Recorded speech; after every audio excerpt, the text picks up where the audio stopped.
알겠습니다. 오늘 발표드릴 논문은 캠퍼리라고 카메라 어웨어 디컴포즈드 제너레이티브 뉴럴 레디언스 필드라는 논문이고요. 이거는 제너레이티브 널프 종류 중에 하나고, 사실 이 논문은 아직 학회에 뭔가 억셉된 논문은 아닌데, 이 저자가 그 얼마 전에 CVPR에서 그 베스트 페이퍼를 받았던 GF와 동일한 저자고, 그래서 GF의 약간 다음 버전 정도로 보면 될 것 같습니다. 네, 그래서 오늘 설명드릴 거는 순서가 이제 백그라운드로 널프랑 코디네이트 시스템에 대해서 좀 설명을 드리고, 그다음에 인트로덕션, 메소드, 익스페리먼트 순으로 소개를 드리려고 합니다. 백그라운드로 이제 첫 번째로 널프를 좀 설명을 드리려고 하는데, 사실 저희 연구실 세미나에서도 이제 널프에서부터 갈라져 나온 논문들에 대한 설명도 좀 몇 번 있었고, 그다음에 네, 그래서 이제 어느 정도 좀 다들 아실 것 같아서 이거는 뭐 크게 깊게까지 설명은 안 하고 약간 태스크에 대해서만 조금 설명하고 넘어가려고 하는데요. 우선 널프는 기본적으로 멀티뷰 신세시스를 하는 거고, 그 중에서도 어떤 씬뷰, 그러니까 어떤 오브젝트를 바라보고 있는 여러 개의 카메라 디렉션 중에 일부로 촬영된 영상을 가지고 나머지 언씬 뷰를 만들어내는 방법이라고 보시면 됩니다. 그래서 그걸 하는 방법을 조금 간단히 설명을 드리면, 예를 들어서 트레인셋의 이런 인풋 이미지, 그러니까 우리가 씬 뷰로 사용할 수 있는 인풋 이미지들이 있는데, 그 인풋 이미지가 뭐 예를 들어서 요거라고 생각을 하면 이 인풋 이미지에 대응되는 어떤 카메라의 뷰 포인트가 있고, 이 카메라의 뷰 포인트로부터 이 이미지를 통과하는 레이를 쏜 다음에 그 레이 선상에 있는 각 포인트들에 대해서 각각 RGB와 이 덴시티 값을 계산을 하게 됩니다. 이때 뉴럴넷의 인풋으로 사용을 하게 되는 거는 이 각 포인트의 3D 좌표, 이게 워드 코디네이트 좌표를 인풋으로 주게 되고, 또 마찬가지로 이 뷰 포인트에 대한 디렉션의 정보를 인풋으로 같이 주게 됩니다.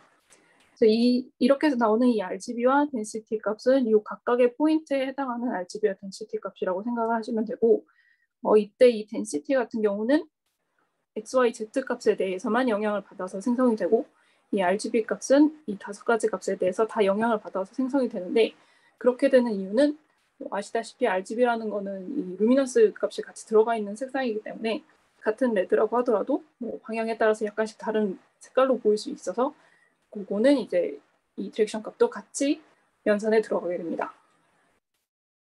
그래서 널프에서는 이렇게 각 포인트에 대해서 각각 RGB랑 덴시티 값을 계산을 하고 나면 이 포인트들에서 구한 이 값들이 각각 인테그랄로 합쳐져서 걔에 대응되는 어떤 2D 이미지 상의 픽셀의 RGB 값을 계산을 하게 됩니다.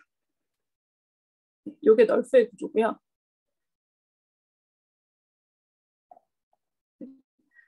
여기까지 중에 혹시 질문 있으실까요? 제가 이 태스크를 잘 몰라서 그러는데, 네. 그 혹시 여기서 덴시티가 어떤 걸 말을 하는 거죠? 덴시티는 약간 불투명도 같은 거라고 생각하시면 되고, 그래서 여기 이제 오브젝트가 있으면 그 오브젝트의 유리 같은 거는 레이를 통과시켜서 보낼 테고, 그다음에 뭐 이렇게 솔리드한 것 같은 경우는 그걸 통과시키지 않게 되잖아요. 그래서 약간 그런 값을 나타낸다고 보시면 됩니다. 아, 네, 알겠습니다. 네. 질문 없으시면 계속 진행할게요. 그래서 여기서 이제 하나 또 생각을 해야 되는 게, 보시면은 이 XYZ의 값은 그 3차원의 값이고, 얘네가 매핑되는 이 픽셀의 값은 2D 이미지에서의 값이기 때문에 이게 어디에 매핑되느냐에 대한 계산을 할 수가 있어야 되는데, 그 계산을 하는 방법이 제가 다음으로 설명드리려고 하는 부분인데요. 여기에는 이제 4개의 좌표계가 등장을 하게 됩니다. 그래서 월드 좌표계, 카메라 좌표계, 그다음 정규 좌표계, 픽셀 좌표계, 이렇게 4가지가 존재하는데, 여기서 월드 좌표계랑 카메라 좌표계는 보시다시피 3D이고 얘네 둘은 2D 기반이라고 보시면 되고요. 그리고 여기서 나오는 개념이 이제 2가지가 있는데, extrinsic matrix랑 intrinsic matrix, 이렇게 2가지가 있게 됩니다. 그래서 우선 extrinsic matrix는 무슨 역할을 하는 거냐면 월드 좌표계를 카메라 좌표계로 보내는 역할을 한다고 보시면 됩니다.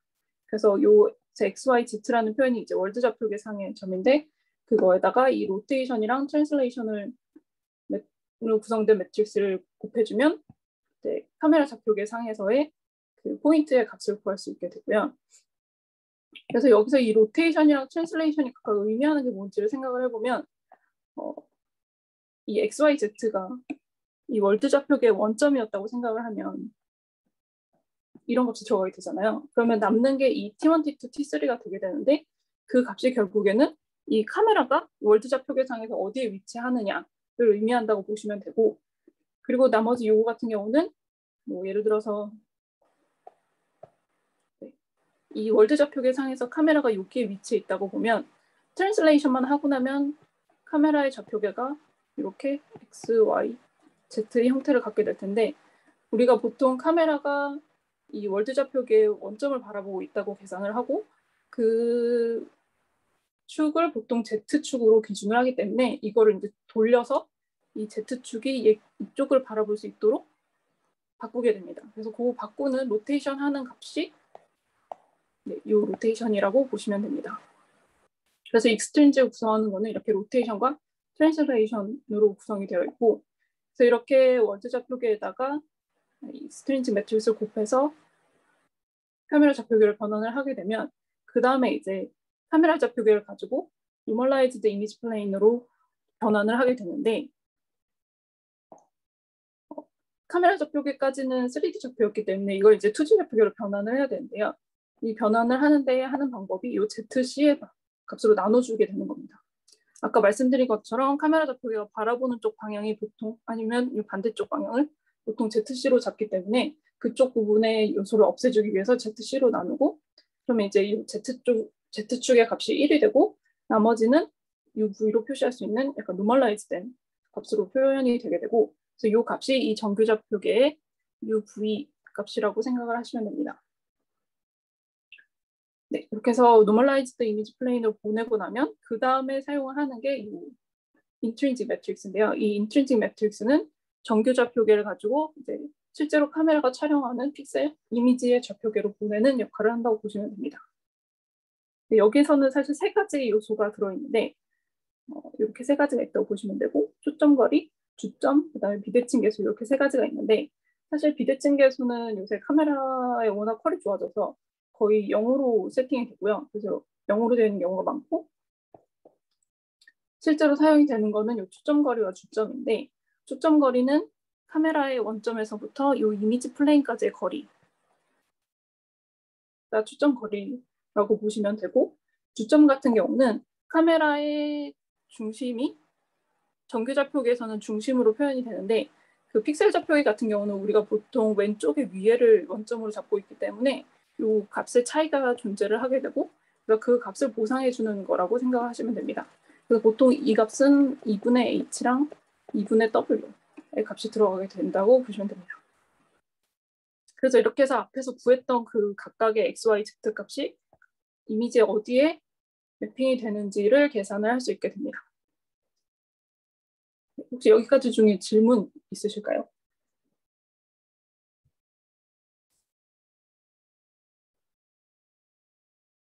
네, 없으시면 네, 백그라운드는 이걸 마치고 이제 논문에 대해서 이제 좀 설명을 드릴 건데요.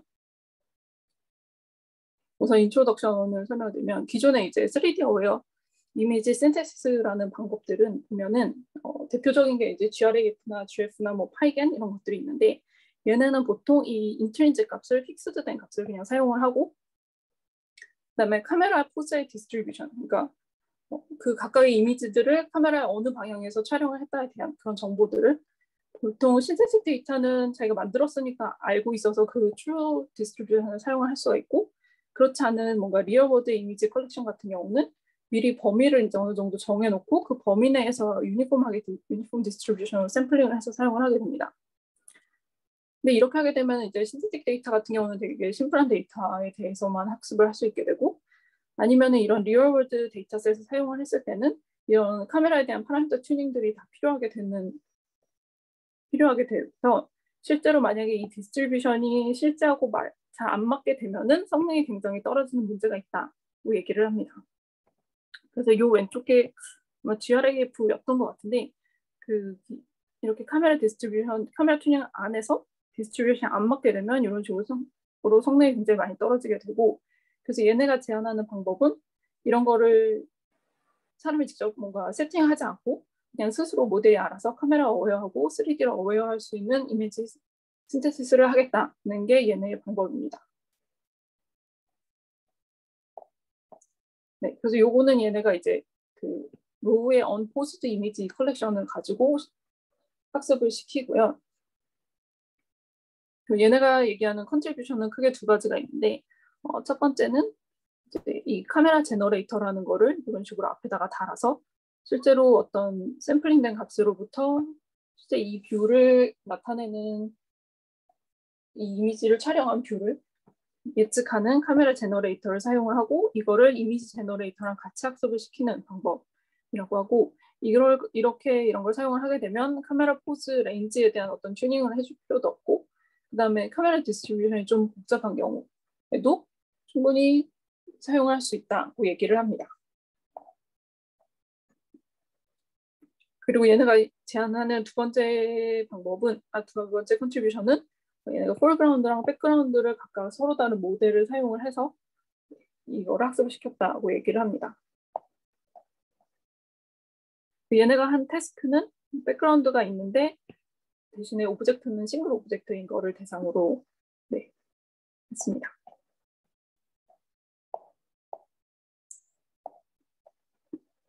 다음으로 이제 메소드를 설명을 드릴 건데요. 우선 얘네 구조를 보면 구조의 구성 요소가 크게 세 가지가 있는데, 카메라 제너레이터랑 3D 어웨어 이미지 제너레이터랑 디스크리미네이터가 있는데, 사실 디스크리미네이터는 얘네가 뭔가 아이디어로 제시하는 거는 거의 없고, 논문에서도 막 엄청 자세하게 설명하진 않고, 이건 거의 파이겐 거를 많이 차용을 했다고 보시면 돼서 요것보다는 이 두 개에 대해서 주로 설명을 드리고자 합니다.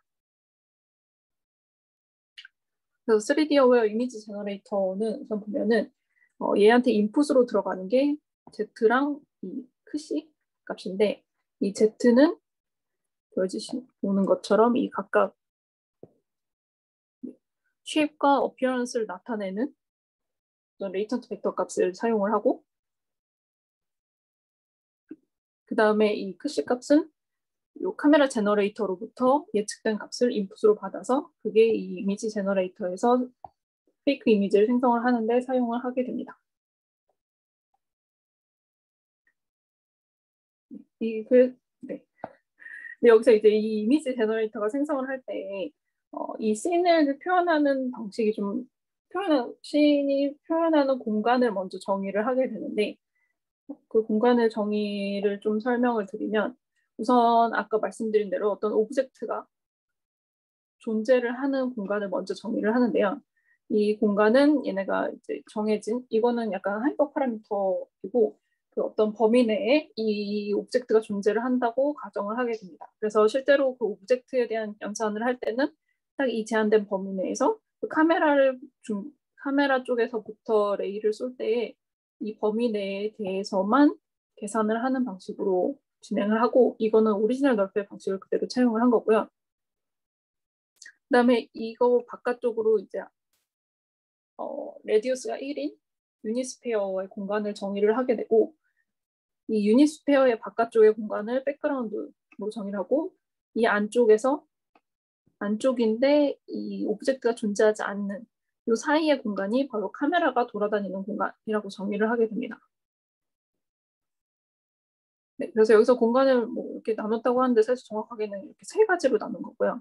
보시면은 이렇게 각각 1보다 큰 공간이 백그라운드, 이 RFG보다 작은 공간이 오브젝트의 공간, 이 사이의 공간이 카메라의 공간이라고 보시면 됩니다. 그다음에 이제 오브젝트 리프레젠테이션인데요. 이거는 이제 거의 널프의 구조와 거의 동일한데, 앞에서 보여드린 대로 어떤 3D 포인트 X좌표와 걔를 바라보는 뷰잉 디렉션 D값, 그리고 각각 이게 생성 모델이니까 어떤 쉐입을 나타내는, 그리고 어피어런스를 나타내는 ZS와 ZA, 이 값들을 인풋으로 받아서 제너레이터에서 아까 보여드린 대로 C와 시그마 덴시티의 값을 아웃풋으로 내뱉게 됩니다. 그리고 여기서 아까 말씀드렸다시피 얘네가 조금 다르겠다고 얘기를 하는 거는 이 각각 포그라운드랑 백그라운드에 대해서 별도의 모델을 사용을 한 거를 하나의 컨트리뷰션을 얘기를 하고 있고요. 그래서 얘네가 이걸 세타로 통일해서 쓰기는 했지만 사실은 이 각각이 서로 다른 네트워크이고, 그래서 이 세타랑 세타는 서로 다른 거라고 보시면 되고, 이 ZS랑 ZA도 각각 다른 값이라고 보시면 됩니다. 그래서 그 각각 포그라운드를 생성하는 네트워크와 백그라운드를 생성하는 네트워크를 합쳐서 이제 하나의 네트워크처럼 표현을 해놓기는 했는데, 이걸 이용해서 이제 씬을 생성을 한다고 보시면 됩니다. 그래서 그 다음으로 이제 씬 렌더링을 설명을 드릴 건데, 씬 렌더링도 거의 방법은 널프 거를 그대로 가져왔다고 보시면 되는데요. 이 인트린직 값, 카메라에 대한 인트린직 값이랑 익스트린직 값을 가지고 이제 어떤 카메라가 주어지면 그 카메라의 위치로부터 말씀드린 대로 레이를 쏴가지고 그 각각의 포인트의 값들을 구해내고, 포인트의 C와 시그마 값을 구해내고, 얘네를 이용해서 볼륨 렌더링을 수행해서 요 레이가 통과한 픽셀의 컬러 값을 계산을 하게 됩니다. 근데 여기서 보시면은 이제 이 컬러를 계산을 할 때 이 레이 선상에 있는 요 값들을 적분을 하게 되어 있는데, 적분을 하면 이게 이제 컨티뉴어스하다는 전제가 있잖아요. 근데 사실 이 레이 선상에 있는 모든 점을 이렇게 할 수가 없기 때문에 실제로는 이걸 인테그랄을 취하지 않고 서메이션을 하는 형태로 변경을 해서 하게 됩니다. 여기도 마찬가지로 서메이션으로 변경을 하게 되고, 서메이션을 하려면 이제 각각의 포인트들을 디스크리트하게 샘플링을 해야 되는데, 그 샘플링 하는 방법이 두 가지가 있습니다. 얘네가 보면은 이제 폴그라운드 같은 경우는 원래 널프에서도 썼던 방법을 그대로 사용을 하는데, 우리가 아까 정의한 이 RFG로 구성되어 있는 이 구 안에서의 이 레이가 통과하는 이 지점에서 뭐 예를 들어 우리가 샘플링을 여기에 4개 포인트를 샘플링 하겠다고 하면 이런 식으로 공간을 4개로 나누고, 그 안에서 우선은 공간은 유니폼하게 나누고, 그 안에서 약간 어떤 노이즈 값을 줘서 이 안에서 어떤 위치를 그냥 랜덤하게 약간 샘플링하는 형태로 각 포인트를 샘플링하게 됩니다. 포그라운드는 그냥 이렇게 하면 되는데, 문제가 되는 건 이제 이 백그라운드인데요. 백그라운드 같은 경우는 이런 어떤 범위를 정할 수가 없고, 이 레이가 무한대로 끝까지도 갈 수 있기 때문에 요거를 이제 어떻게 샘플링 할 거냐에 대한 게 있는데, 이거는 얘네가 뭔가 아이디어를 낸 거는 아니고 그 널프 뿔뿔이라는 다른 논문에서 아이디어를 가져왔다고 합니다. 그래서 이 논문에서 가져온 아이디어가 이제 Inverted Sphere Parameterization이라는 건데, 이게 이제 그 캠플린 논문에는 별로 설명이 없어서 제가 이거를 이 논문에서 가지고 왔는데, 하는 방법이 어떻게 되냐면, 예를 들어서 이제 샘플링 하려고 하는 이 3D 포인트가 X, Y, Z고, 여기서 따지면 이 초록색 점에 어떤 X, Y, Z의 좌표가 있으면 얘를 이렇게 루트를 취해서 레디우스를 구하게 되면 이게 이제 이 스페어의 유닛 스페어 바깥쪽에 있는 거기 때문에 이게 1보다 큰 값을 갖게 되는 이런 위치가 나올 텐데요. 그렇게 되면 이거를 각각의 값을 R로 나눠주게 됩니다. R로 나눠주게 되면은 여기서 이제 말하는 X 프라임이 저 R분의 원래 X 값이라고 생각하시면 되고, 그러면 이렇게 나누면은 얘가 1부터 마이너스 1 사이의 값을 갖게 되고, 네, 그래서 이 X 프라임, Y 프라임, Z 프라임은 마이너스 1부터 1의 값을 갖게 되고, R분의 1은 0부터 1의 값을 갖는 이런 범위로 바뀌게 되는데, 그러면 이제 이 R분의 1 값을 0부터 1 사이에서 샘플링을 해주게 되는 겁니다. 그래서 뭐 예를 들어서 10개를 하겠다 하면 0부터 1 사이에서 10개 R분의 1 값 샘플링하고, 그러면은 그 샘플링된 값을 기준으로 뭐 이게 0.1이 나왔다. 그러면 R분의 1을 다시 R로 만들면 10이 되니까 이 레디우스로, 이 원점으로부터 뭐 10 정도 떨어진 곳에 이 레이 선상에 있는 X, Y, Z 값을 구해서 그 값을 사용을 하게 되는 겁니다. 네, 여기까지가 이제 이미지 제너레이터 설명이었고요. 혹시 질문 있으실까요? 저 그 위에서 네. 쉐입이랑 어피어런스를 디스인팅글해서 생성한다고 하셨는데 네. 쟤는 어떻게 디스인팅글 되는 건가요?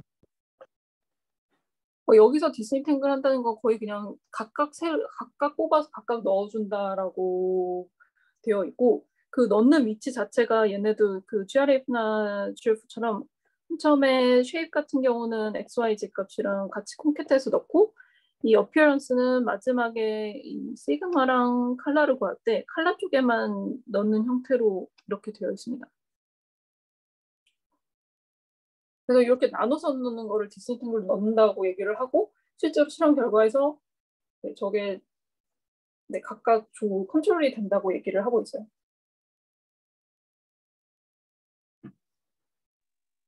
네, 알겠습니다. 혹시 실례지만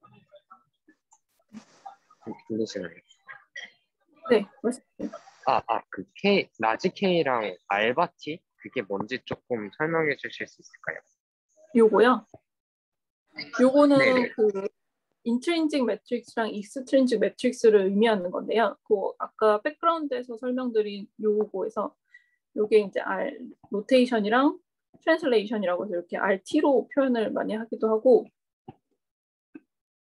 그래서 그냥 요 값이라고 보시면 됩니다. R은 요 로테이션, T는 트랜슬레이션, 그리고 K는 그냥 요 익스트린직을 나타내는 값이라고 보시면 됩니다. 감사합니다.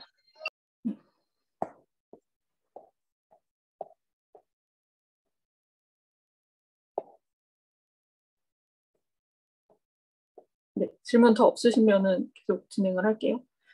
그 다음으로 이제 카메라 제너레이터를 설명을 드릴 건데, 카메라 제너레이터는 하는 게 말씀드린 것처럼 이 카메라의 인트린직이랑 익스트린직에 해당되는 값을 예측을 하는 건데요.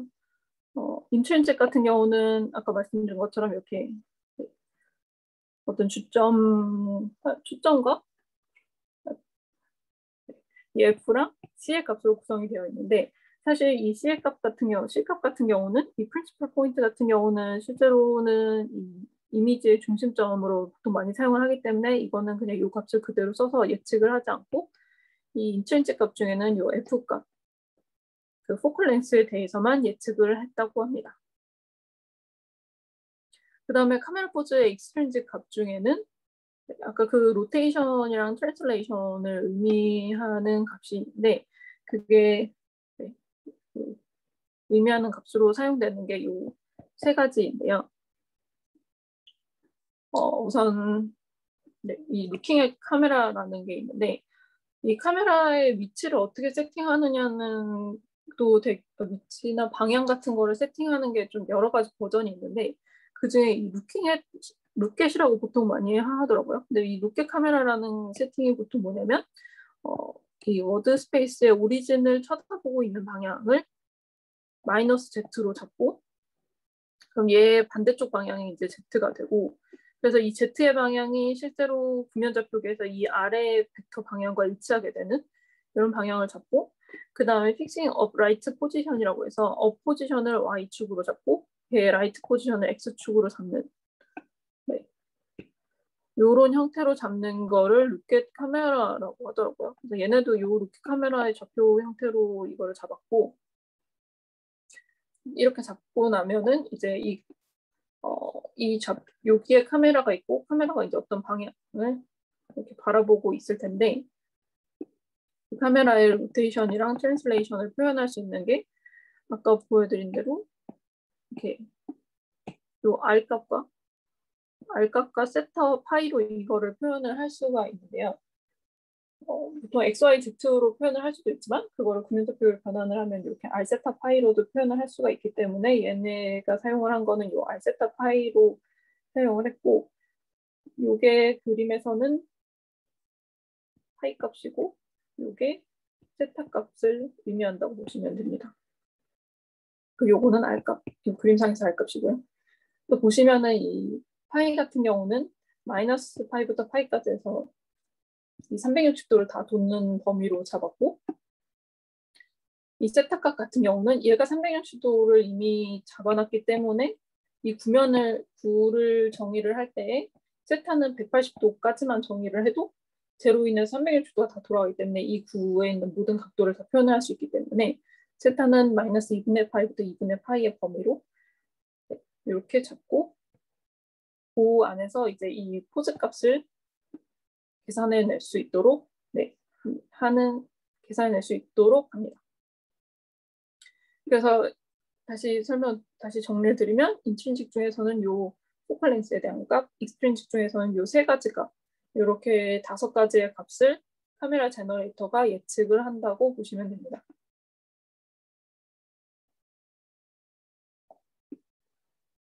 네. 그 가까이 가. 레디어스의 범위는 없는 건가요? 그러면 그냥 양수이기만 하면 되는 건가요? 레디우스의 범위는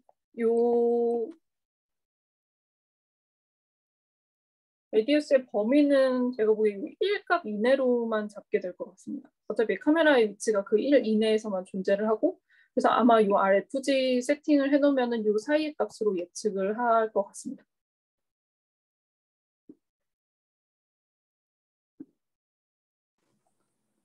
왜 물리적인 의미가 뭔가요? R1이 1이 뭐 예를 들면 5m다 뭐 이런 뭐 어떤 아니 뭐 그렇게 뭐 그런 값은 아니겠지만 뭔가 저게 의미가 있나요? 1이 저기 뭐 하여튼 최대 원점으로부터의 최대 거리를 1이라고 세팅하겠다 뭐 약간 이런 것 같은데. 네. 그거에 대해서 사실 논문에는 얘기는 없었는데 제가 생각하기로는 그 얘네가 보통 이런 계산을 할 때 이 정규좌표계로 뭔가 세팅을 다 해놓고 계산을 해야 이게 변했을 때 변하거나 다른 카메라와의 뭔가 연산의 차이 뭐 이런 거, 지오메트리 변화 이런 거를 연산하기 쉽게 하려고 보통 정규좌표계에서 먼저 계산을 하고 픽셀 좌표계로 변환을 한다고 얘기를 하거든요. 그래서 약간 그런 비슷한 의미로 이거를 1로 잡아놓은 게 가장 편해서 그렇게 된 게 아닌가 싶습니다.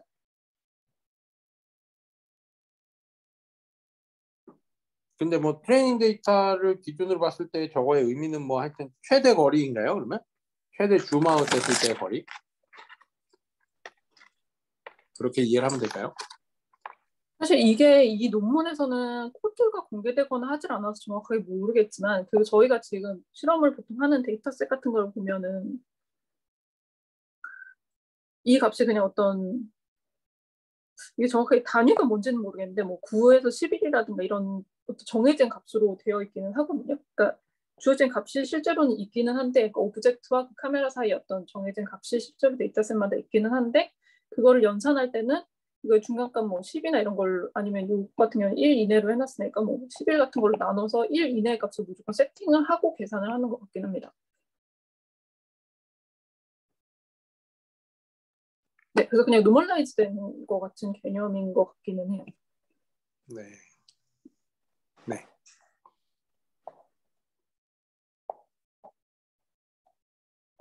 네. 그래서 계속 설명을 드리면, 그다음에 이 카메라 제너레이터가 그래서 결국에 이 인트린직이랑 익스트린직에 해당되는 5가지의 값을 예측을 하는데, 이걸 예측을 할 때 어떤 방식을 쓰냐면 그냥 이 값을 직접 예측을 하는 게 아니고 어떤 프라이어로부터 이게 뭐 유니폼 디스트리뷰션이었으면 유니폼 디스트리뷰션에서 샘플링된 어떤 프라이어에다가 더해지는 이 오프셋 값을 예측하는 형태로 되어 있습니다. 네, 그래서 이렇게 하는 이유는 이렇게 했을 때가 이렇게 하지 않고 직접 얘네 값을 예측을 하게 하면은 얘가 생성 모델이다 보니까 가장 성능을 잘 낼 수 있는 뷰만 자꾸 샘플링을 하려고 해서 이렇게 가운데 뷰 같은 경우는 학습이 되게 잘 될 수 있지만 이런 다른 뷰들이 학습이 제대로 잘 안 되는 현상이 나오기 때문에 이런 식으로 오프셋을 계산하는 방식으로 예측하는 방식으로 변경을 했다고 하고, 그렇게 오프셋을 했을 때는 훨씬 더 좋은 이미지를 생성을 했다고 합니다.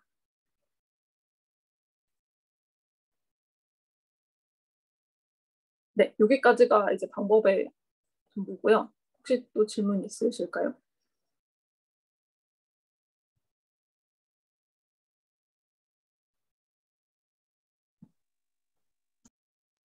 네, 없으시면은 실험 쪽으로 넘어가도록 하겠습니다. 실험에서 얘네가 쓴 데이터셋은 크게 교수님 혹시 질문 드려도 될까요? 네. 네, 그 이 논문의 처음 그 약간 인트로덕션에서 네. 좀 프라이어를 좀 찾기 어려워가지고 네. 이거를 제너레이트 한다라고 전 이해했었는데 네. 그러면은 저 프라이어는 또 어떻게 만들어지는 건가요? 프라이어는 여기 뒤에 설명이 있어요. 그거는 실험 부분에. 제가 그걸로 같이 설명드려도 될까요? 아, 네, 알겠습니다. 네. 그래서 우선 데이터셋부터 쭉 설명을 드리면 얘네가 사용한 데이터셋은 캐시랑 셀러베이랑 카는 이제 퍼블릭 데이터셋을 썼고 얘네가 신테틱 데이터셋으로 체어에 대한 데이터셋 두 개를 만들어서 썼다고 하는데 이 셋 두 개의 차이는 뭔지는 정확히 안 나와 있어서 잘 모르겠지만 어쨌든 이렇게 두 개의 데이터셋을 더 만들어서 사용했다고 합니다.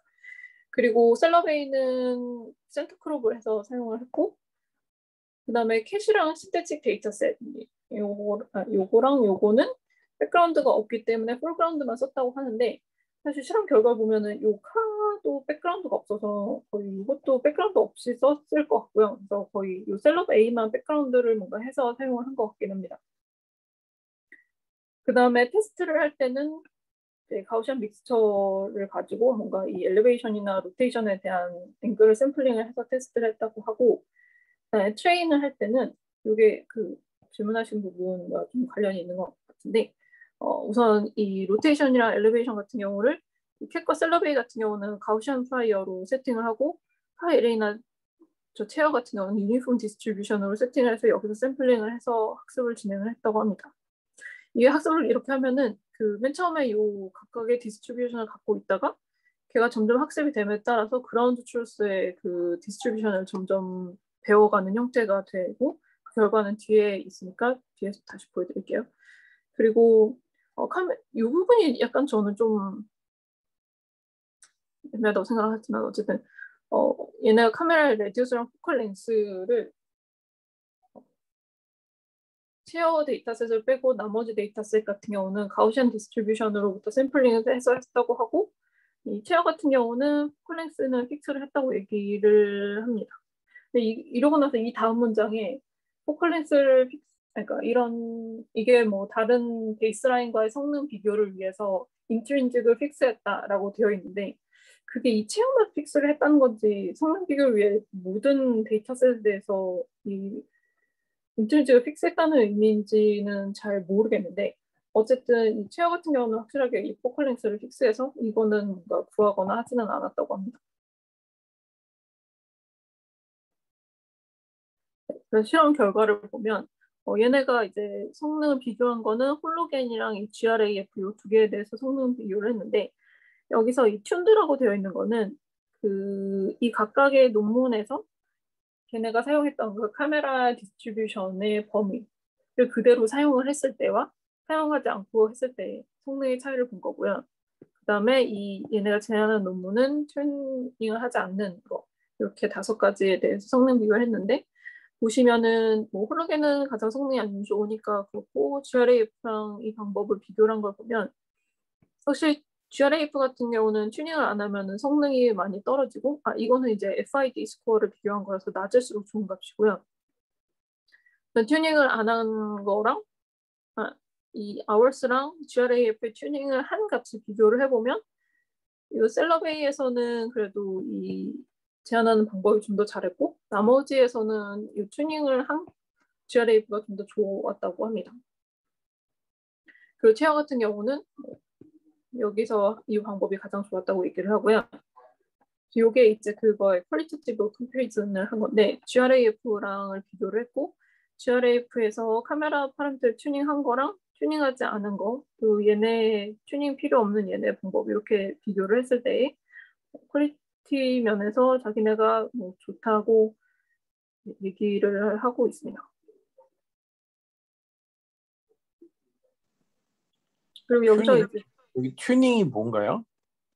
튜닝이라는 게 그냥 거의 뭐 예를 들면은 셀러베이 같은 경우는 사람의 정면이나 아니면 약간의 옆면 샷들이 많이 있으니까 그 카메라를 샘플링하는 구간 자체를 뭐 마이너스 30도에 30도 약간 이런 식으로 딱 범위를 한정해 놓고 나머지 부분은 아예 학습하지 않도록 세팅을 하는 거고요. 테스트 때도 그러면 딱 그 범위 내에서만 생성을 하게 하는 겁니다. 그리고 인트린직 값 같은 경우는 그냥 데이터셋마다 아예 픽스된 값으로 그대로 사용을 하고요. 근데 그 픽스된 값이 얘네 얘기로는 이제 정확하게 맞아야지만 가장 좋은 성능이 나온다고 주장을 하는 거고요.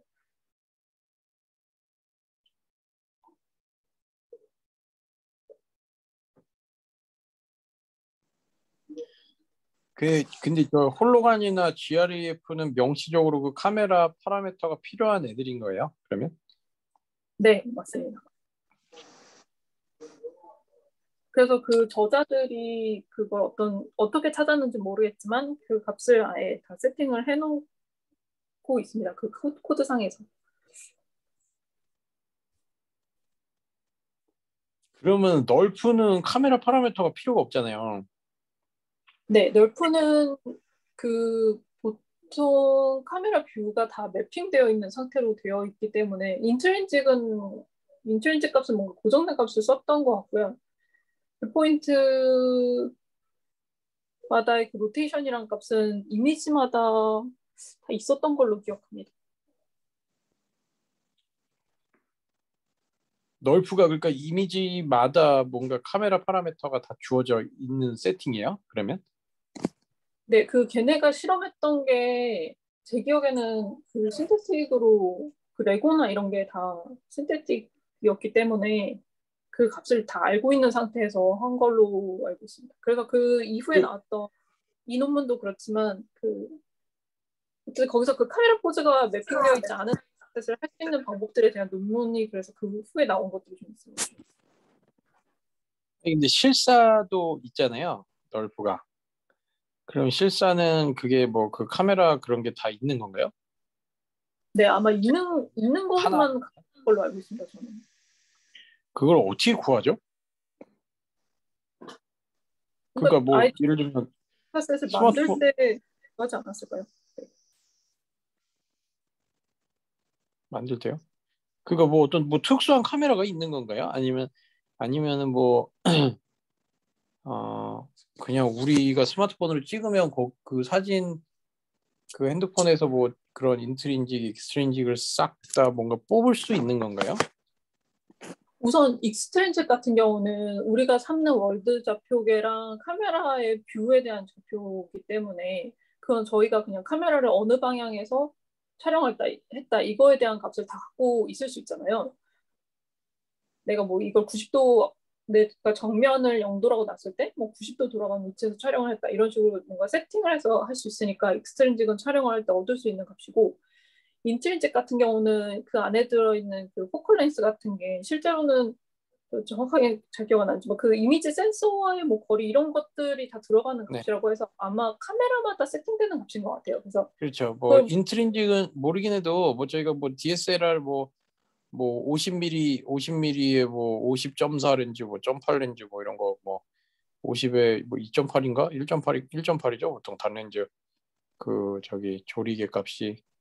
그래서 50mm가 뭐 그게 아마 그 초점거리고 뭐 약간 그런 거여서 그게 카메라에서 뭔가 혹은 렌즈마다 그게 다 나올 텐데 그 익스트린직이 그러니까 뭐 어떤 뭐 사진을 한 장을 뭐 어떤 사람을 정면에서 딱 찍었다 그러면 그걸 0도라고 하면 뭐 가령 뭐 30도를 내가 이렇게 좀 이렇게 회전을 시켜갖고 찍는다는 게 뭐 각도 우리가 뭐 이게 허공에 각도기가 있는 것도 아니고 각도기가 그런 게 있어야 되는 건가요? 그러니까 뭐 이렇게 30도가 돌아가면은 그 내가 뭐 원래 찍었었던 것보다 뭐 30도 지금 돈 각도다 이런 게 그런 걸 어떻게 재죠? 뭐 레고 같은 거 촬영할 때는 기기로 할 수 있지 않을까요? 네, 그러니까 그게 뭐 3D 카메라니 뭐 약간 그 좀 뭐 돔처럼 생겨가지고 그런 데서는 그런 거는 그 돔의 네, 그 돔의 약간 그 안쪽으로다가 카메라가 막 격자처럼 이렇게 막 그 설치가 되니까 그 각 격자들이 이게 중심점을 기준으로 뭐 이게 몇 도씩 돌아간 거다 이런 게 다 나올 것 같은데 뭐 놀프도 뭐 무슨 뭐 박물관에 무슨 공룡 같은 거 찍은 거는 뭐 그런 도움을 뭐 설치해서 찍은 건 좀 아닌 것 같아 보이긴 했는데. 네, 그거는 저도 정확하게 모르겠습니다. 근데 그 널프 코드에서 그때 봤을 때 걔네가 막 이 생성된 이미지를 어디서 가져왔냐 뭐 이런 것들이 코드마다 좀 분류가 있게 되어 있었는데 거기 보면은 블렌더에서 뭔가 세팅으로 촬영해서 가져오거나 뭐 이런 세팅들이 좀 있었어서 아마 그런 신세릭 같은 경우는 그냥 3D 엔진에서 가져온 것 같고요. 그건 정확하게 30도씩으로 돌리거나 할 수가 있으니까. 근데 거기만 그 말씀하신 공룡 박물관 같은 경우는 저 정확하게 잘 모르겠습니다. 네, 알겠습니다. 근데 널프에서 D가 필요하니까 그게 다 필요한 거죠, 일단. 널프 네, 학습할 때는, 그죠? 네. 디렉션 그게 다 입력으로 들어가야 되니까. 네. 알겠습니다. 네. 어블레이션 스터디를 설명을 드리면 얘네가 이제 사용한 게 카메라 제너 백그라운드를 별도로 쓴 거랑 그다음에 이 패치 디스크리미네이터라는 거를 얘기하는데요. 우선 카메라 제너레이터를 이게 이렇게 각각을 아마 비교하는 건 것 같은데 그 카메라 제너레이터를 썼을 때랑 안 썼을 때 비교했을 때 안 쓰면 FID가 이렇게 올라가서 제너레이터 쓰는 게 훨씬 좋다 얘기를 하고 백그라운드를 빼고 했더니 오히려 FID가 올라가서 백그라운드까지 이렇게 별도의 네트워크로 학습을 하는 게 좋다고 얘기를 하고 이 패치 디스크리미네이터 같은 경우는 이게 디스크리미네이터를 제가 크게 상세하게 설명 안 드렸는데 얘네가 보통 이쪽에서 지금 주로 사용을 하는 디스크리미네이터가 두 가지가 있는데 패치 베이스가 있고 그 다음에 그냥 프로그레시브로 작은 레졸루션부터 시작해서 보통 한 2번 정도 키워서 좀 더 하이 레졸루션까지를 약간 프로그레시브하게 하고 대신에 얘네는 모든 픽셀 포인트에 대해서 다 연산을 해서 그거를 리얼 이미지와 뭔가 계산하는 이런 프로그레시브 베이스의 디스크리미네이터가 있는데 요거는 이제 파이겐의 방법이고요. 주로 요거는 GRA프랑 GF 논문이 있나? 요 논문 두 개가 이 패치 베이스를 했는데 패치 베이스보다는 현재로는 프로그레시브가 확실히 성능이 더 좋다는 게 대부분이고 그래서 이 논문도 GF랑 같은 저자이지만 이 저자도 해봤을 때 이게 더 좋아서 결국에 이 논문에서도 이 파이겐의 프로그레시브 방식을 썼다고 얘기를 하고 그래서 이거를 패치 디스크리미네이터로 했을 때는 오히려 이렇게 성능이 떨어졌다는 거를 어블레이션 스터디에서 좀 보여주고 있었습니다.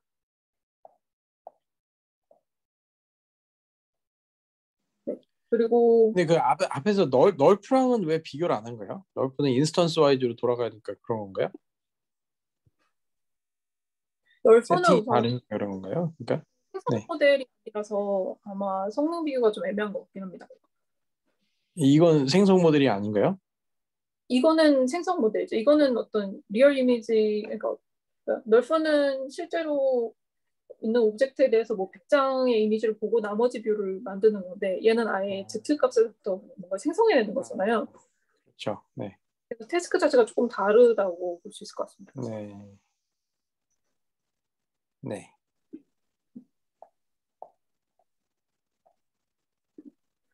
다음으로 이제 이 카메라 제너레이터가 그래서 뭘 배웠냐를 이제 확인을 얘네가 해봤는데 이게 뭐냐면 그 여기서 보시면은 이 파란색으로 표현된 게 그 카메라에게 제공되는 프라이어고 이걸 점점 학습을 시키면 그 카메라 제너레이터에서 뽑는 프레딕트 된 디스트리뷰션이 요 초록색처럼 나타나는 거고 여기에 실제 디스트리뷰션이랑 이 주황색의 실제 디스트리뷰션이랑 비교를 해봤더니 이런 식으로 제너레이터가 얘를 넣었음에도 불구하고 이렇게 잘 만들어내더라라고 얘기를 하면서 그래서 이렇게 제너레이터를 써서 저 리얼 분포를 가지고 학습을 시켜야 된다는 게 얘네가 얘기를 하는 거고요. 그래서 여기서 얘기를 또 하는 게 그 이거를 이제 엘리베이션이랑 그러니까 아까 그 기준으로 말하면은 이렇게 이쪽 방향으로 이렇게 로테이션 시키는 거랑 그다음에 이게 엘리베이션이고 이쪽 방향으로 돌리는 게 이제 로테이션인데 이 로테이션보다는 엘리베이션에서 훨씬 더 그라운드 트루스를 잘 맞춘다고 얘기를 하고 그렇게 잘 맞추는 이유를 얘네가 가정을 하기로는 보통 이런 로테이션 같은 경우는 옆으로 돌리는 것 같은 경우는 뭔가 시메트릭한 구조를 갖고 있기 때문에 그 변화가 엘리베이션 위아래로 바꾸는 것보다 그렇게 크지 않아서 그래서 위아래로 바꿨을 때가 좀 더 배우기가 쉬운 것 같다고 얘기를 합니다. 그리고 얘네가 또 하나 얘기하는 거는 보시면은 이렇게 뭔가 분포를 잘 맞춘 것 같아 보이지만 이런 식으로 좀 각도의 차이까지는 못 맞추는 경향들이 좀 나타나는데 이거는 얘기를 하기로는 얘네가 이거를 슈퍼바이스드가 아니라 언슈퍼바이스드 방식으로 했기 때문에 그것까지는 잘 못 맞추기는 하지만 그래도 저 정도면 맞춘 거라고 생각을 한다. 약간 그런 식으로 얘기를 하고 있습니다. 네. 그리고 마지막으로 이제 컨트롤러블에 대한 건데요. 그래서 여기서 얘네가 이제 인풋으로 넣는 쉐입과 어피어런스에 대해서 이제 이렇게 인터폴레이션을 해서 봤을 때 이게 각각 디스팅을 돼서 잘 나타나더라라는 얘기를 하고 있고 그다음에 카메라 로테이션을 써봤을 때도 로테이션에 따라서 이렇게 이미지가 잘 생성이 된다고 얘기를 합니다. 그리고 이건 제가 이 그림이 의미하는 게 뭔지를 약간 잘 모르겠는데 뭔가 폴그라운드랑 백그라운드에 대해서도 디스인탱글이 잘 된다고 얘기를 하는데 네, 그래서 어쨌든 폴그라운드 그리고 백그라운드만 생성된 이미지들도 이렇게 보여주고는 있습니다. 이건 잘 이해가 안 가서 네. 실험은 여기까지고요. 혹시 또 질문 있으실까요? 아까 그 제가 답 안 드린 거에 대해서 답이 됐는지 모르겠네요. 아, 네, 답이 어느 정도 된 것 같습니다. 네. 또 하나 질문이 있는데요. 네. 그 지금 프라이어 가지고 그 델타 값을 지금 예측하는 거잖아요. 네. 그 네트워크의 구조는 어떻게 될까요? 제가 그거를 설명 안 드렸네요. 그 네트워크의 구조는 보면은 MLP를 4개의 히든 레이어로 쌓고 거기 디멘션 64로 해서 렐루 액티베이션을 썼다고 얘기하고 이렇게 4개의 레이어가 있으면 이 마지막 레이어 같은 경우는 바이어스는 제로로 넣어서 쓰지 않고 그다음에 이 초기 웨이 값은 바이어스는 제로로 세팅을 하고 초기에 그다음에 이 웨이 값은 요 노멀 디스트리뷰션에서 샘플링을 해서 그 값으로 굉장히 작은 값을 리치 처음에는 들어가게 그렇게 했다고 합니다. 그리고 그 다음에 얘네가 최종적으로 나온 값에다가 이 값을 더하고 난 다음에 거기에 클램프를 걸어서 그게 어떤 각도, 의미 있는 각도 값에 머물 수 있게끔 세팅을 했습니다. 그 혹시 그럼 인풋 디멘전은 어떻게 되는 건가요? 인풋은 그냥 샘플링된 값을 넣을 테니까 그 정확하게 디멘션을 몇으로 했는지는 이거 근데 정확히 디멘션을 몇으로 했는지는 모르겠네요. 아, 네, 알겠습니다. 여기 보면 막 서플리멘터를 보라고 되어 있는데 이런 것들이 아직 이게 아카이브라서 아직 공개가 안 돼 있는 것 같아요. 서플리멘터를. 네, 감사합니다. 혹시 또 질문 있으실까요?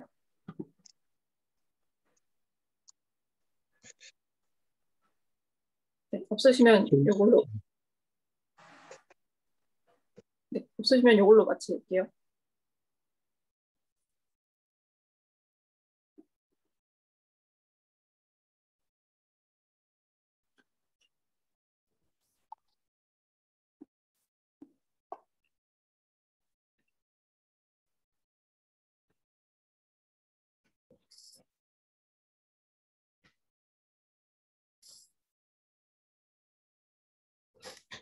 네, 바로 이어서 시작을 하자면 제가 오늘 발표할 논문은 그 Background Data Resampling for Outlier Classification, Outlier Aware Classification으로 2020년에 CVPR에 발표가 됐던 논문입니다. 이 논문은 이제 클래시피케이션 상황에서 이상 데이터를 탐지하는 Out of Distribution Detection 문제에서의 어떤 효율적인 백그라운드 데이터 활용에 대해서 태클을 하는 그런 논문입니다.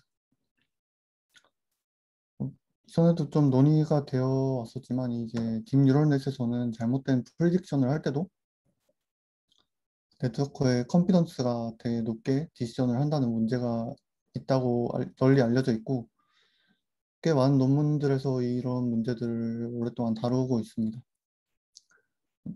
보통 리얼월드 어플리케이션에서는 우리가 뭐 실험 세팅과 달리 뭐 트레이닝 데이터와 다른 디스트리뷰션에서 온 그런 리얼월드 데이터들이 얼마든지 네트워크 인풋으로 들어올 수 있는 상황이고 이런 상황에서 또 모델의 릴라이빌리티가 중요한 상황이기 때문에 뉴럴넷의 이런 오버 컴피던트한 문제가 꽤 큰 이슈가 될 수가 있는데요.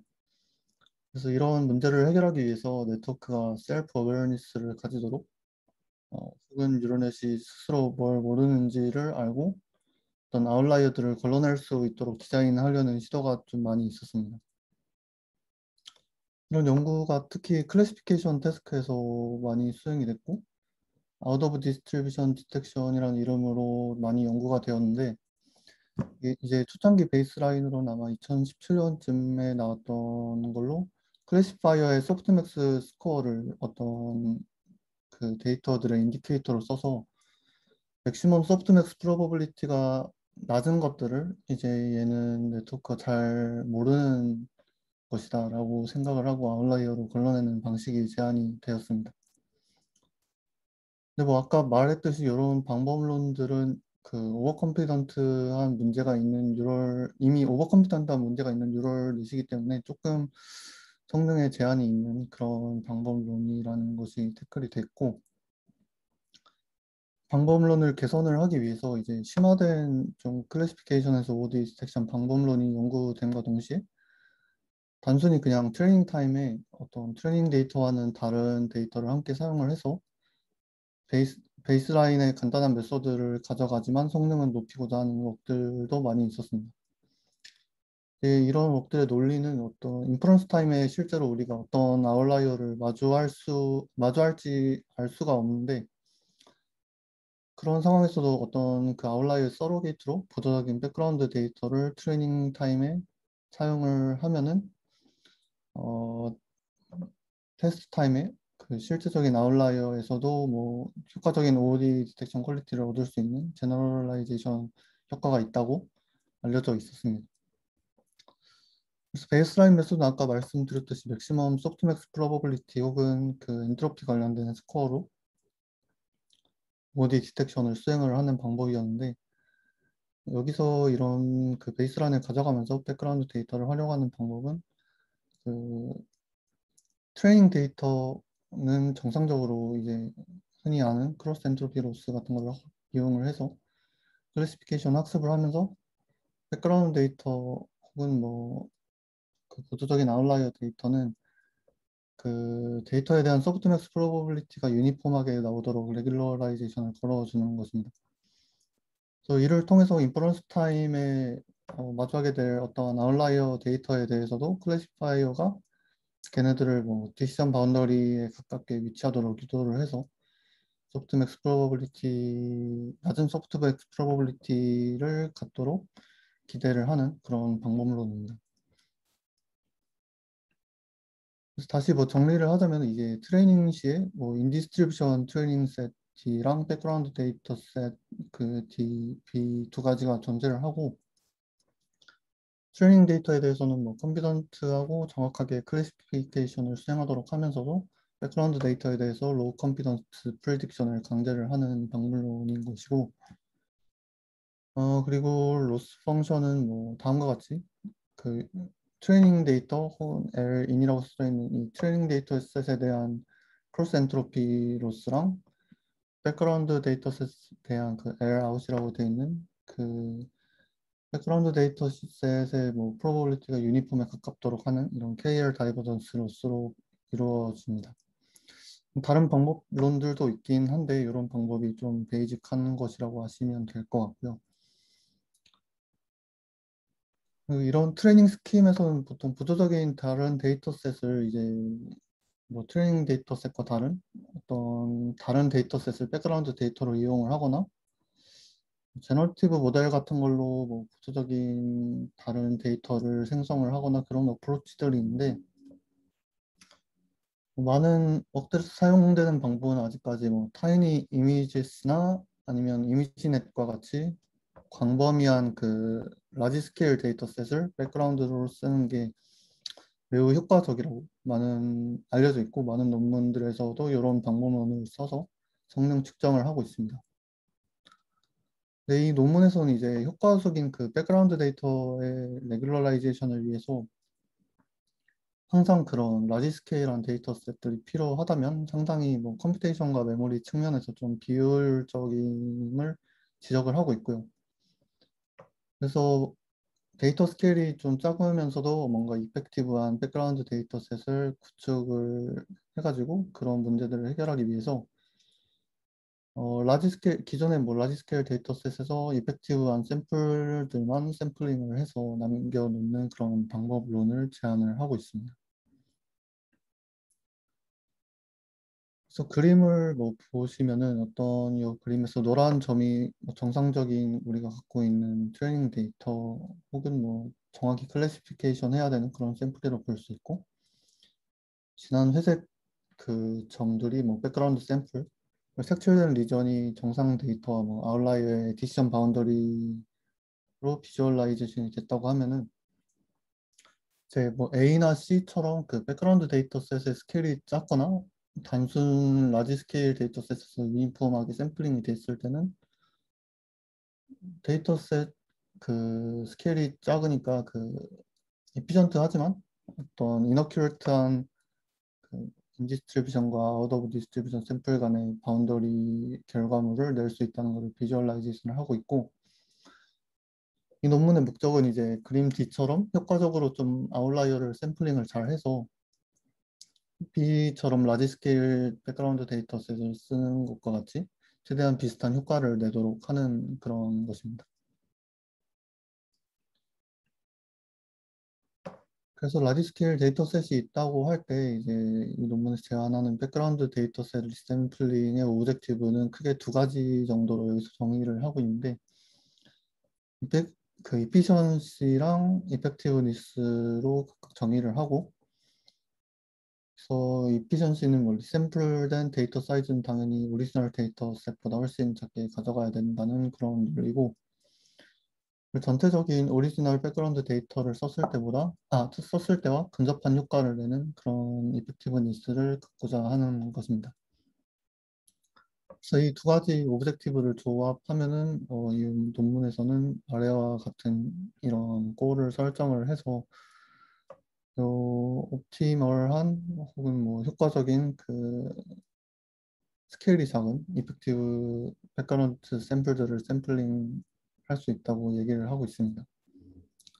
근데 이 오브젝티브의 문제점은 이제 이 식 포뮬레이션에서 보면은 어떤 전체적인 그 백그라운드 데이터셋의 풀에서 백그라운드 샘플을 뽑고 거기에 대한 성능 평가를 개별 해야 된다는 그런 컴비네토리얼 문제로 볼 수도 있어서 이런 포뮬레이션은 직접적으로 최적화하기가 좀 어려운 측면이 있고, 이를 좀 릴렉스하기 위해서 그 이 논문에서는 백그라운드 샘플들의 어떤 웨이트들을 부여를 하고 이거를 옵티마이즈를 해서 점수가 높은 샘플들만 남기는 그런 방식을 사용을 했었습니다. 그래서 어떤 그 컴비네토리얼 문제에 대한 어느 정도 릴렉스가 된 이런 포뮬레이션이라고 보면 될 것 같고, 이제 이런 식으로 그 기존 백그라운드 데이터 레귤러라이제이션에 대한 오브젝티브랑 그 백그라운드 샘플에 대한 그 기존의 백그라운드 레귤러라이제이션 오브젝티브에 뭔가 백그라운드 샘플을 뽑는 그런 웨이트에 대한 오브젝티브를 추가를 한다면 그 옵티마이즈 해야 될 요소가 이제 네트워크 파라미터 세타랑 백그라운드 샘플에 대한 웨이트 W가 되는데, 그래서 이제 당연히 그 처음에 말했던 백그라운드 데이터셋 레귤러라이제이션의 오브젝티브인 뭐 인디스트리뷰션 데이터셋은 정확히 클래시피케이션을 잘 하면서 백그라운드 데이터를 효과적으로 그 유니폼 디스트리뷰션에 붙이는 그런 오브젝티브를 잘 수행을 하면서 가장 효과적인 그런 백그라운드 데이터를 선정을 하기 위해 요 논문에서는 세타랑 W를 이제 번갈아 가면서 옵티마이즈를 해야 되는 그런 스킵을 제안을 하고 있습니다. 그래서 여기서는 뭐 기존 오브젝티브 자체가 뭐 L in 플러스 뭐 알파 타임스 L out으로 되어 있는데 세타를 옵티마이즈 할 때는 당연히 뭐 요 오브젝티브를 사용을 해야 되겠지만 W를 옵티마이즈 해야 될 때도 이거를 그대로 쓰느냐 아니냐를 좀 논의를 하기 위해서 여기서는 앞에 F라는 임의의 함수를 붙였고요.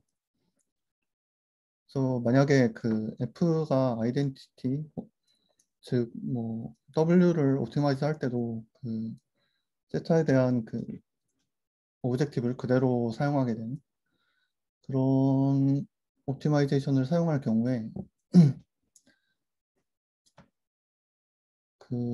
이런 경우에는 W를 옵티마이제이션 할 때도 Lout을 미니마이즈 하는 그런 W를 선택을 하게 되는데 이 의미를 좀 생각을 해보면은 이는 현재 세타 T로 파라메트라이즈 된 클래시파이어에서 디시전 바운더리에 가까운 즉 그 트레이닝 데이터에서 멀리 떨어진 샘플들의 백그라운드 샘플들의 W를 높게 주고 뽑는다는 의미가 되고 이렇게 뽑게 된 그 W를 다음 세타의 옵티마이제이션에 썼을 때 아까 처음에 보여드렸던 그림과 같이 뭔가 트레이닝 샘플에 매우 근접하게 그런 스페이스를 제한하는 것이 아닌 트레이닝 샘플에 대해서 멀리 떨어진 백그라운드 그 데이터셋만 쓰면서 옵티마이제이션을 하는 그런 서브 옵티멀한 솔루션으로 빠지게 됩니다.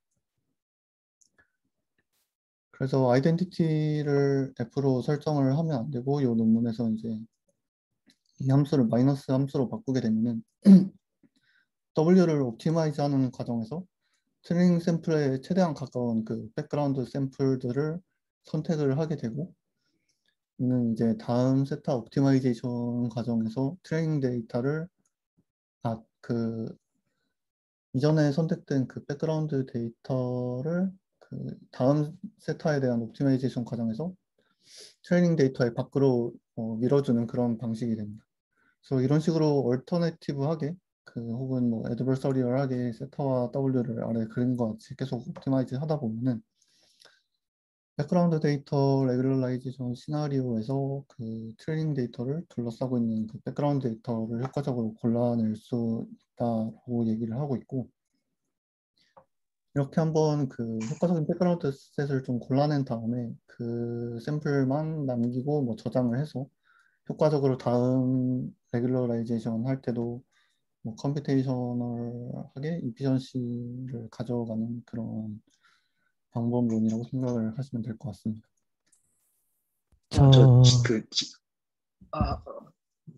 네. 제가 나중에 할게요. 네, 그럼 이게 그 모든 저 백그라운드 샘플에 대해서 다 W가 따로따로 이렇게 주어져야 되는 건가요? 네, 초기 옵티마이제이션 해서 샘플들을 뽑는 과정에는 이제 백그라운드 샘플마다 W 뭐 I를 이런 식으로 부여를 한다고 써 있고요. 네네. 한번 뽑고 난 다음에는 뭐 이런 과정을 거칠 일은 없는 걸로 생각을 하면 될 것 같습니다. 근데 이제 그 모든 샘플에 대해서 W가 있는데 이제 저기 지금 업데이트 WT 하는 저 피규어에서는 이제 저 회색들이 결국에 선택이 이렇게 몇 개가 되는 그림처럼 보이는데 이게 뭐 그렇게 볼 수도 있긴 한데 이제 보면은 회색도 옅은 회색이 있고 약간 덜 진한 회색이 있고 진한 회색이 있고 그런데 그게 어떻게 웨이트 같은 걸 좀 비주얼라이제이션 한 게 아닌가 좀 생각이 되거든요. 그래서 뭐 가운데 까맣게 찍힌 애들이 좀 웨이트가 높게 선정된 그런 애들로 저는 생각이 됩니다. 그럼 그 어찌됐든 그 큰 데이터셋을 계속 쓰긴 써야 된다는 말씀이신가요? 초기에 이렇게 이런 효과적인 샘플을 뽑을 때는 이렇게 계속 써야 되는데 만약에 한번 이 초기 트레이닝이 되면은 그 W가 높은 샘플들만 남기고 나머지는 이제 안 쓰면 되는 그런 시나리오거든요.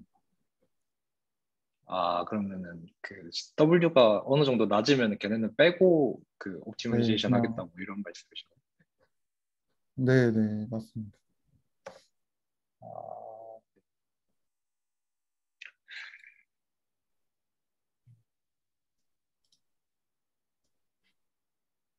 아, 근데 제가 좀 잘 이해가 안 되는 부분이 그 저런 식으로 이제 W를 업데이트 했는데 어떻게 저렇게 딱 경계 부분에 가깝게 저렇게 그 샘플들이 남게 되는지가 조금 잘 이해가 안 돼가지고요. 음, W를 업데이트 했는데 그러니까 W를 업데이트 할 때는 이제 백그라운드 샘플들이 트레이닝 샘플에 가까운 애들의 그 W를 높게 주게 그런 옵티마이제이션이 걸리거든요. 그래서 W를 업데이트하는 과정에서 최대한 트레이닝 샘플에 가까운 그런 백그라운드 샘플을 좀 지정한 다음에 이제 세타를 업데이트를 하면서 걔네들을 트레이닝 데이터셋의 밖으로 좀 밀어주는 과정을 계속 반복을 하다 보면은 뭐 마지막에는 좀 결국에 W가 높게 설정된 애들이 트레이닝 데이터셋의 주변부에 몰린 애들일 것이다. 이런 논리라고 생각을 합니다. 그럼 그 앞에 그 오브젝티브 펑션들 중에 네. 그 어떤 파트 때문에 저렇게 남게 되는 걸까요? 그래서 이 세타를 옵티마이제이션 할 때는 백그라운드 데이터에 대해서 여기서는 이제 샘플에 대한 그런 옵티마이제이션은 하지 않는 거고 그 백그라운드 데이터 레귤러라이제이션 그 스킴을 그대로 쓰기 때문에 이제 또 당연히 그 이전에 W가 높게 된 설정된 애들이 있을 건데 걔네들에 대해서 엔트로피가 높게 강제를 하는 그런 부분이 있고요. 그래서 걔네들은 이제 트레이닝 단계에서 트레이닝 데이터에서 떨어지게 되는 거고 그리고 이제 W를 업데이트 할 때는 그 W를 좀 고르게 되는 그런 상황인데 그거는 이제 F를 좀 마이너스로 설정을 하게 되면은 이 L 아웃이 높은 그런 W에다가 그런 높은 W를 부여하는 그런 스킴이라서 결국에는 L 아웃이 높다는 게 뭐 유니폼에 가깝지 않은 혹은 트레이닝 셋에 가까운 그런 애들에게 W를 높게 부여를 하겠다.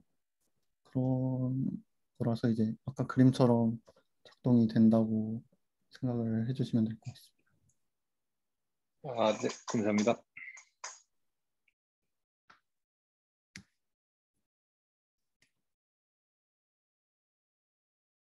네, 그래서 이런 방법론으로 W가 높은 그런 샘플들을 어떻게 소팅을 하는 그런 거라고 생각을 하면 될 것 같고, 그 다음에 W가 높은 애들만 남겨서 뭐 다음에 다른 클래시파이어를 학습을 할 때 사용하거나 그런 식으로 해서 이피션시를 가져가는 그런 논리인 것 같습니다. 그래서 이제 그 다음에 익스페리먼트로 좀 넘어가면은 먼저 익스페리먼트에서는 리샘플링 없이 어떤 라지 스케일 풀 백그라운드 데이터셋을 쓰는 상황에서 좀 출발을 하고 논문에서는 뭐 익스페리먼트로 트레이닝 데이터로는 사이펄 10, 100 그리고 뭐 타이니 이미지넷 데이터셋을 사용을 했고 트레이닝 타임에서 백그라운드 데이터는 아까 소개를 했듯이 뭐 타이니 이미지스라는 데이터셋이나 이미지넷 데이터 같은 거를 사용을 하는데 여기서는 이미지넷 데이터를 사용을 했다고 합니다. 인퍼런스 타임에서 아웃라이어는 뭐 가우시안 유니폼 노이즈를 포함한 좀 다른 데이터셋들을 사용을 했고요. 이런 풀 백그라운드 데이터셋을 사용하는 그런 시나리오에서 초기에 얘기를 했듯이 라지 스케일 데이터셋을 쓰는 게 좀 효과적인 걸 보여주기 위해서 이런 그림을 그린 것 같은데, 초반에 언급을 했듯이 뭐 아래 그 두 줄 타이니 이미지스나 이미지넷이 보여주는 것처럼 라지 스케일 데이터셋을 백그라운드로 사용을 했을 때 대부분의 데이터에 대해 아웃라이어 데이터에 대해서 좋은 결과물을 얻을 수 있다는 걸 좀 보여주고, SVCN과 같이 뭐 인디스트리뷰션 데이터, 사이팔텐이나 그런 거랑 좀 동떨어져 있고 비교적 적은 스케일의 그런 백그라운드 데이터를 사용했을 때는 크게 뭐 제너럴하게 좋은 성능을 얻기가 힘든다는 거를 이런 그림을 통해 보여주고 있습니다. 그래서 앞에 그림에서 이제 라이지 스케일 데이터셋을 쓰는 게 좀 전반적으로 좋다라는 걸 보여줬고, 그 다음에 이제 샘플링된 데이터, 이런 그 논문에서 제시된 방법론을 이용을 해서 백그라운드 데이터를 샘플링 했을 때 풀 데이터셋을 쓴 거랑 비교를 했는데, 요 왼쪽 표에서는 이제 10% 정도의 데이터만 샘플링을 한 것이고, 당연히 뭐 랜덤 샘플링된 결과는 풀 데이터셋을 썼을 때보다 안 좋았지만, 제한된 샘플링, 리샘플링 방법으로 샘플된 데이터를 썼을 때는 풀 데이터와 뭐 비슷하거나 더 좋은 결과물을 보여줬습니다.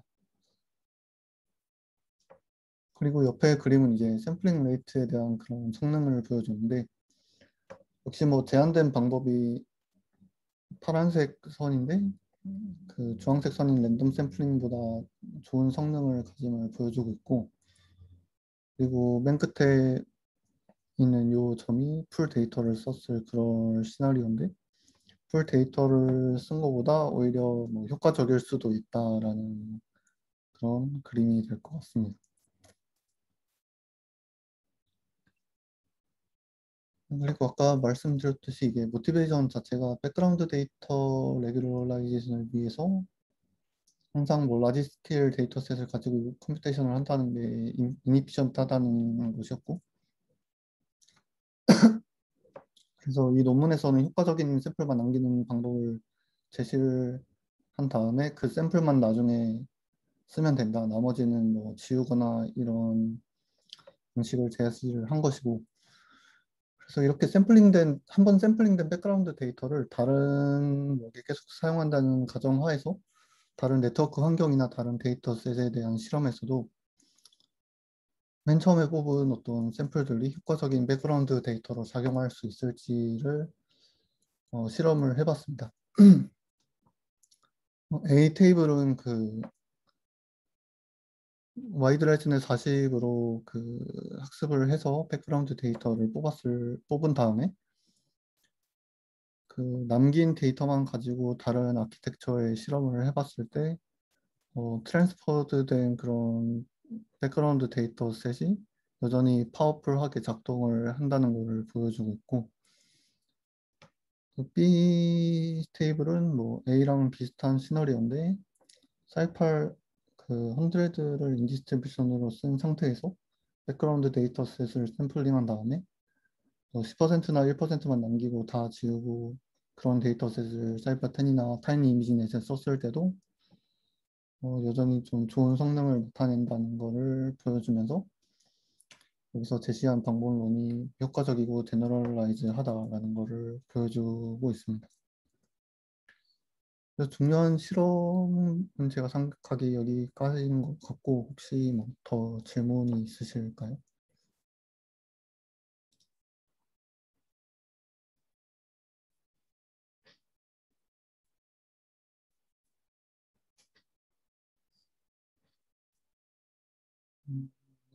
뭐 없다면 여기서 마쳐도 될 것 같습니다.